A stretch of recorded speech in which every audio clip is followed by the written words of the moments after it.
sebenarnya United butuh kiper, ya. Kapan lagi sih ada kiper selevel Donnarumma tersedia di market dengan harga cuman 30 juta euro yang lu bisa tawar. Mungkin deal-deal di angka 20 juta euro. Karena kan musim depan udah free.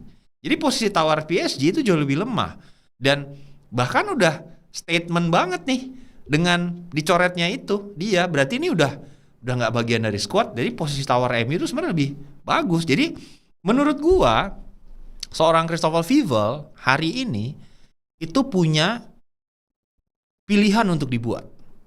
Apakah dia akan terus-terusan mencoba mewujudkan transfer Carlos Baleba sampai penutupan bursa transfer, atau dia bikin movement sekarang yang udah pasti aja, gua jalanin lah satu musim ini atau sampai Januari itu nggak punya gelandang bertahan yang gue butuhkan dan diinginkan oleh Ruben Amorim, tapi gue menyelesaikan permasalahan posisi kiper gue selamanya.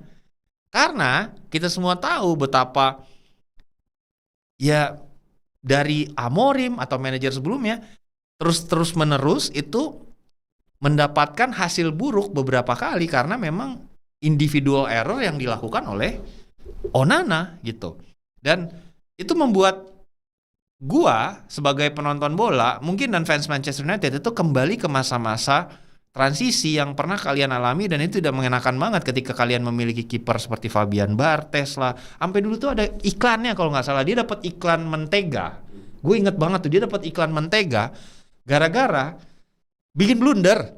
Dia bikin blunder, jadi megang bolanya tuh nggak firm gitu. Dapat iklan mentega, men. Edan dulu tuh.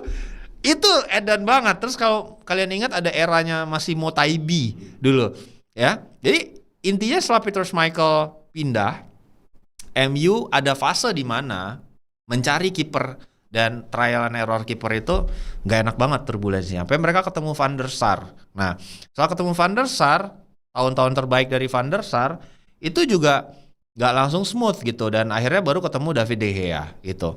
Dari situ ya kita semua tahu apa yang terjadi ya, nggak udah kembali lagi ke era-era itu. Jadi menurut gua ini ada keputusan yang lebih pasti yang bisa dibuat oleh Christopher Vivell dan Ineos dalam hari ini.